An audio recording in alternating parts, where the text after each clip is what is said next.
আসসালামু আলাইকুম প্রিয় শ্রোতাবৃন্দ। আশা করি সকলেই ভীষণ রকম ভালো আছেন এবং সুস্থ আছেন। আজ আপনাদের সাথে শেয়ার করতে যাচ্ছি আরেকটি নতুন গল্প। শহরের ব্যস্ততা ছেড়ে রাহুল সাহা যখন বাঁশতলা গ্রামে এসে পৌঁছালেন, তখন সন্ধ্যা নেমে এসেছে। বাতাসে ধুলো ও পাতা উড়ছে। পেছনের শহরের মুখ পেরিয়ে নিচ্ছে। বছর ৩০-এর রাহুল সদ্য শিক্ষকতার চাকরিতে বদলি হয়ে এসেছে এই প্রাক্তন গ্রামে। ট্রেন থেকে নেমে মেঠোপথে ভাঙা জিপে দীর্ঘ পথ পেরিয়ে অবশেষে পৌঁছালেন আরেক নতুন বাসভবনে। এক পুরনো জমিদার বাড়ি, যেখানে গ্রামের লোকেরা বলে ভাঙা বাটি। বাড়ির বাইরের গেট খোলা। ভিতরে প্রবেশ করার পরেই মনে হলো যেন কেউ তাকিয়ে আছে। সিঁড়ির ওপরে ঝুলে থাকা ছাদের পাখায় ধুলো জমে আছে, আর কোথাও কোথাও দেওয়ালের প্লাস্টার খসে পড়ছে।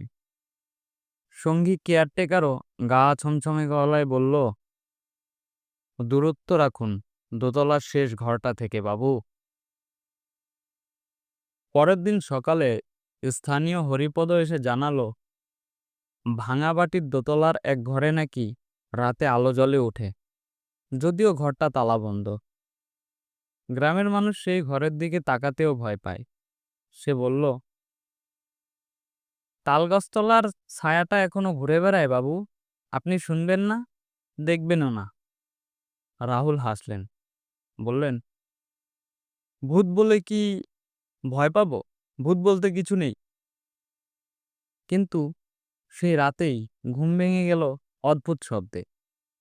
টিনে কিছু পড়ার শব্দ, হাওয়ায় দরজার ঠকঠকানো, একটানা একটানা একটা নারী কণ্ঠে কেঁদেই চলেছে। রাহুল সিদ্ধান্ত নিলেন তিনি রহস্য ফাঁস করবেন।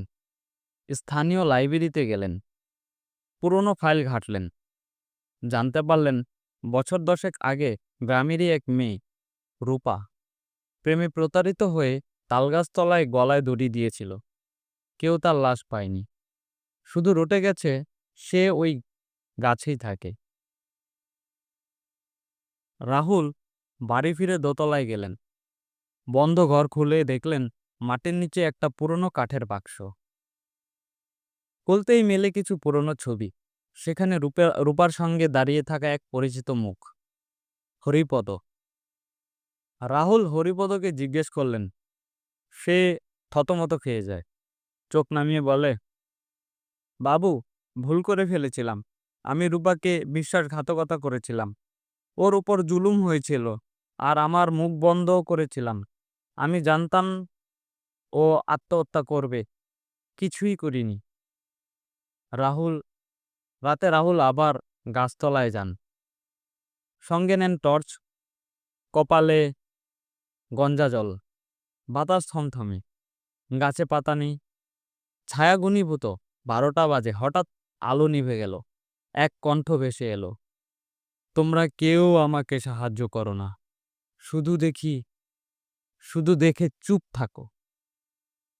রাহুল বললেন, তুমি কি চাও? একটি সাদা ছায়া ভেসে উঠল, চুল খোলা, চোখ দুটো কালো গর্ত, ঠোঁট নড়ছে না, তবুও কণ্ঠ ভেসে আসছে। রাহুল ও কয়েকজন গ্রামবাসী গিয়ে গাছের নিচে খোঁড়া শুরু করলো। মাটি খুঁড়তে খুঁড়তে হাড়গোড় বেরিয়ে আসে, আর তার সঙ্গে এক পুরনো হাতঘড়ি, যেটার ছবিতে রূপা পরনে ছিল। তখনই গ্রামের গুজব ছড়িয়ে পড়ে, ভৌতিক ছায়া এখন শান্ত হবে, কারণ তার দেহ এখন আলোয় এসেছে। হরিপদ নিজেই মন্দিরে গিয়ে প্রায় প্রায়শ্চিত্ত করে, রূপার আত্মার জন্য প্রার্থনা করে। সেই রাতে আর কেউ কান্নার আওয়াজ শুনেনি, বাতাসে আর ছায়া দুলেনি। দোতলার জানালাটা খুলে গেল, হাওয়া বয়ে এলো, এক তীব্র অতীব্র ধূপ ধুনোর গন্ধ। রাহুল বুঝলেন আত্মা চলে গেছে। চাকরির মেয়াদ শেষ হতেই রাহুল চলে যাওয়ার আগে বাড়িটার সিঁড়িতে দাঁড়িয়ে বললেন, যারা যারা ভয় পায় না তারাই আত্মার কথা শুনতে পায়। আত্মা যদি বন্দী থাকে তো সত্যিই তাকে মুক্তি দিতে পারে। রাহুল চলে যান, কিন্তু তালগাছতলার গল্প থেকে যায়। আর মাঝে মাঝে সন্ধ্যায় বাতাসে শোনা যায় এক মিষ্টি সুর। হয়তো রূপা এখনো শান্ত, অথবা হয়তো নয়। বন্ধুরা, কেমন লাগলো আজকের আমার এই গল্প? প্লিজ লাইক, কমেন্ট, শেয়ার করে জানাবেন। ধন্যবাদ।